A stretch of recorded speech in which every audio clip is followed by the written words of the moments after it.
So very good evening to everyone. आइए चर्चा करते हैं।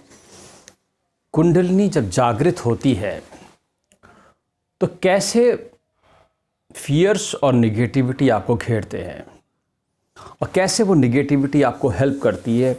निगेटिविटी हेल्प करती है, ध्यान रखना मेरे को, विचारों को छोड़ने में। देखो, तुम्हें विचारों में आनंद आता है। अगर अच्छे विचार तुम्हारे मन में पैदा होते रहते हैं तो तुम्हें आनंद आता रहता है, बढ़िया बढ़िया हो रहा है, बढ़िया, तो तुम और सोचोगे और सोचोगे। लेकिन कुंडलिनी इसका उल्टा करती है, क्योंकि तुम्हें विचार शून्य बनाना है, तुम्हें खाली करना है विचारों से।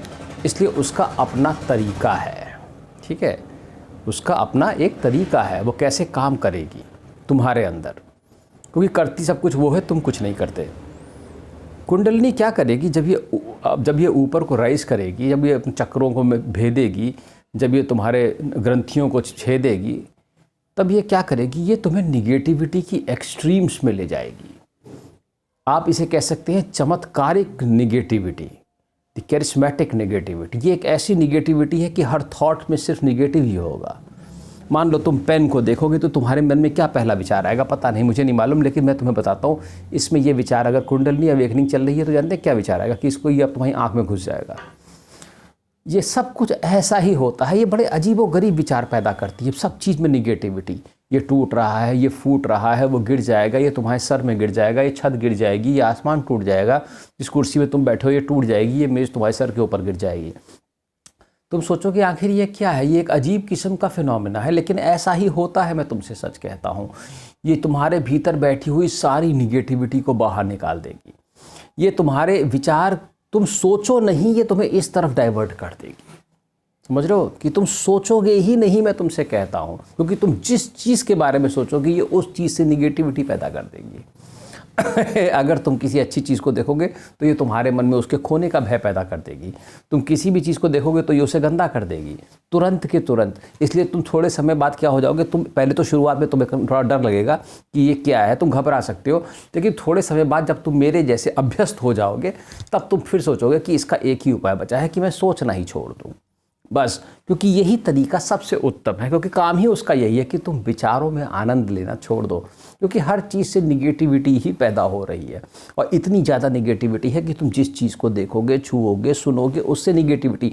तुम कोई विचार देखोगे, कोई विचार सुनोगे, कहीं से कोई एक्सीडेंट सुनोगे, तुम्हें लगेगा वो तुम्हारे साथ हो जाएगा, इसलिए तुम हमेशा भय से आक्रांत हो जाओगे।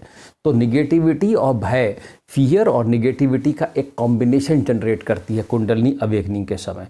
और ये जो कॉकटेल ये बनाती है, ये बहुत ही आनंददायक होती है, मैं तुमसे सच कहता हूँ। इस कॉकटेल से क्या होगा कि तुम्हारी ऐसी स्थिति हो जाएगी कि तुम विचार करना ही बंद कर दोगे, और वही आखिरी में सारा खेल है कि तुम खाली हो गए।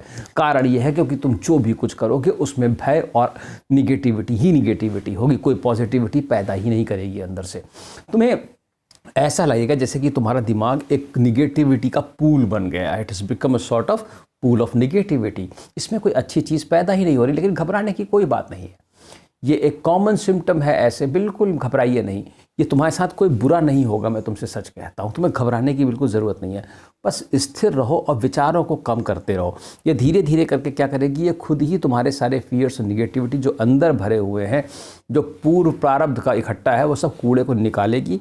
और इस तरीके से तुम्हें क्या करेगी, तुम्हारे माइंड को एक स्टेट ऑफ माइंड पे, मतलब तुम्हारे माइंड को उस स्टेट पे पहुंचाएगी जहां पर वो कुछ भी विचार करना बंद करेगा।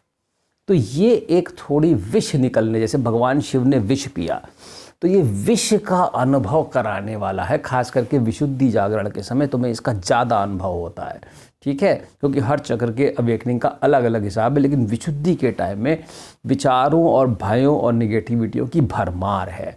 ये हर समय तुम्हें आक्रमण करते रहेंगे, ये निगेटिव विचार, ये निगेटिविटी और ये भय 24/7 नॉन स्टॉप चलेगी। बिल्कुल चिंता की कोई बात नहीं है, उसको देखो, वो अपने आप काम करेगी। वो ठहरो, उसका एक ही उद्देश्य है कि तुम किसी चीज़ को लेकर के तुम उदासीन हो जाओ और विचारों में ना बहो, इसलिए वो इसे रोकती है एक तरीके से। समझ रहे हो? तो अगर तुम सचमुच में अवेकनिंग की प्रोसेस में हो तो तुम्हें इसका सामना करना ही पड़ेगा। अवेकनिंग कोई मीठा गुलाब जामुन नहीं है जिसे तुम खा लो, ये बेहद कड़वी प्रक्रिया है, ठीक है ना। तो इसको थोड़ा सा आराम से लेंगे और ये कई सालों तक चलने वाली प्रक्रिया है। ये भय और ये निगेटिविटी तुम्हें इतनी जल्दी छोड़ने वाली नहीं है। तो मैं तुमसे उम्मीद करूँगा कि अगर तुम इस अवेकनिंग मेरे वीडियो को सुन रहे हो और तुम अवेकनिंग की प्रोसेस में हो, तो निगेटिविटी और फियर से डरने की ज़रूरत नहीं है। कुछ नहीं होगा, बिल्कुल रिलैक्स रहो, विद टाइम ये सब चला जाएगा। और इसका पर्पज़ है, and there is a specific purpose that let you should not think, that is what is the whole purpose is, कि आप किसी भी चीज़ के बारे में कोई विचार नहीं करें। धन्यवाद।